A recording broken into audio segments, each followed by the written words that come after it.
5 team was there because this. The hell? Okay. Because Jack Carr here. Oh no, he better be. Mm-hmm. Zito's on the run. Baby Z. Thank you, Zito. Okay, Z. The thing didn't close either. The fire trap door. Well, that is actually, I think, that is sports media telling us we have breaking news. Brian Daboll has been fired. What? Wow. As the New York Giants head coach. In the middle of the first 15 here, our alarms were sirening off because, hey, there's breaking news. Stop talking about the Pittsburgh Steelers losing to the Chargers. Mm-hmm. You lost enough of your life watching that game last night. Yep. Pivot to some breaking news. The New York Football Giants are moving on from their head coach. Joining us now, ladies and gentlemen, a senior NFL insider for ESPN, Michigan man, Adam Schefter. Shefty, I know you were kind of waiting for us to finish while you were breaking that news. Did you expect that was coming this morning, or does this kind of come out of nowhere for you, Shefty? No, I think that we kind of had a sense that this was possible. We knew this was coming. And, Pat, our timing's been impeccable over the last week, where basically you're getting me on as we got Sauce Gardner being traded, Rashid Shaheed being traded, Quinton Williams was coming down last week. Let me remind you of all the things I've done here. It is just Brian Daboll who's been dismissed. That is the only one. And interesting. It's in the midst of the season here. This is pretty amazing when you look at it. The Giants' interim head coach, whoever that will be their 6th head coach since 2016. Jeez. Okay, so that's 9 years ago, 6th head coach. Obviously, a lot of turnover. We saw the hard knocks behind the scenes in the offseason whenever, Mara comes in and Shane talks about moving on from Saquon to go in with Danny Dimes. We've seen Daboll run the meetings basically for all of their picks that they've done at the Combine in the draft process. Daboll knew this was a make-or-break season. Is that why he potentially wanted Aaron Rodgers maybe as quarterback, Russell Wilson as a quarterback, Jameis Winston as a quarterback, like a veteran quarterback to be able to go on a run? And what does this mean for Jackson Dart and the development of the future here, Shefty, in your eyes? Well, I think here's the deal. Jackson Dart has been evaluated for 4 concussions this year. 4. And so the biggest thing this team can do is make sure it's protecting its quarterback. We've got a quarterback that has been evaluated for 4 concussions. We've got a team that has blown double-digit leads in 4 different road games. They are the inverse of the Chicago Bears. They've been in position to win all these games and haven't gotten it done.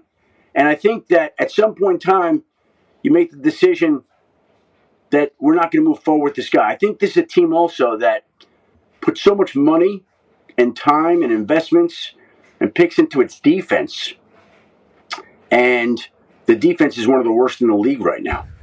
And so I think that they feel like they need a reboot here. Let's talk about Daboll over there in New York. Obviously, they have the quarterback carousel this offseason where they're trying to find out who is going to be the guy that's going to be taking snaps for them after they move on from Danny Dimes.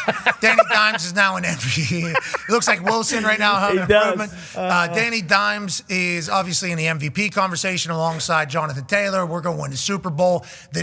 Saquon Barkley won a Super Bowl with Philadelphia Eagles. Everybody leaves that place and has great success. Now Daboll is the next one kind of getting booted. What is this an indicator of in your eyes? And what are your thoughts on the state of the Giants right now? Well, I mean, you went through that. And I think a lot of people thought when they let go of Saquon and they didn't come up with answers that following year that Daboll would maybe be let go. They stuck with him. And, he made it pretty clear. We actually had Patriots-Giants preseason. And Daboll made it very clear to me that Jackson Dart is going to be special. He said, I got Russ right now, but man, I really love this rookie and what he can do. And obviously, eventually we saw him get that opportunity. This is another franchise that just figures out ways to lose games. Like they just don't know how to win football games and play complementary football. They play well enough. You go back and look at, 4 or 5 of their losses. They played well enough to win these games, and they just can't close them out. And I think that whoever inherits this job, is going to inherit a team that has a lot of potential. I mean, when you put Scadaboo and Malik Neighbors and Jackson Dart all together, all healthy, there's a lot, I think, to work with, not to mention what they have on that defensive front. So whoever's going to get this job down the road, it's not like you're starting from square one and how do we get this thing going in the right direction. I think the vision of what they had there is there. I think you can see it. I just think that this team at times seems to almost be jinxed. They just cannot close out games, and games that they played well enough to win, that they're sitting there scratching their head thinking, how the hell do we get ourselves in this predicament? So I think I love Daboll. Dave's a great guy. He'll land on his feet somewhere, but whoever gets this job, to me, is going to have a hell of a nucleus to work with moving forward. Yeah, we all love Scadaboo, obviously. Jackson Dart needs to take care of himself going forward. We hope he's able to do that. And obviously, the New York market is a beautiful one if you're able to win. Bruce, we haven't really got your thoughts on Daboll exiting town. New York Giants fan, Bruce Brown. There had to be accountability. Brian Daboll's 20-40-1 record is the worst of any coach in Giants history. Shout out to Hembo. This was the third. McAdoo? Yeah.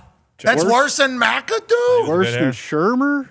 McAdoo, that's a good Worse than name. everybody. McAdoo was good before he got that haircut. When he had the bad haircut, he was a good coach. No, he's a Western Pennsylvania guy, too, so I didn't love everything he was doing with his hair and all that stuff. And the way you guys in New York were talking about him, I didn't necessarily love because how similar our names were and how we grew up in the same waters and everything like that. But I thought he would have definitely been the worst.